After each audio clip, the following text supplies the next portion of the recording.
ఒకసారి ఊహించండి, మీరు ఒక గుర్రం మీద కూర్చొని ఒక చెట్టు నీడలో ప్రయాణం మొదలు పెడతారు.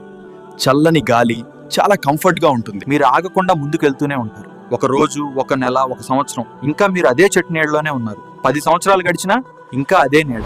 50 సంవత్సరాలు అయినా ఇంకా బయటకు రాలేదు. ఒక 100 సంవత్సరాలు పూర్తయినా కూడా ఇంకా ఆ చెట్టు నీడ నుంచి బయటకు రావడం కాలేదు. ఇదే హదీస్లో చెప్పిన విషయం.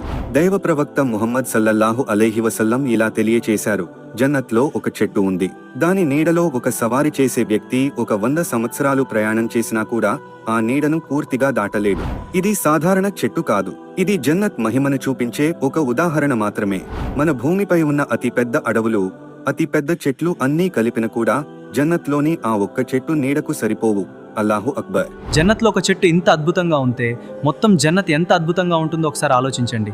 ఓ అల్లాహ్, మాకు ఉన్నతమైన జన్నత్ ఫిర్దౌస్ను ప్రసాదించు. ఆమేన్. మిత్రులారా, ఈ వీడియో ఎక్కువ మంది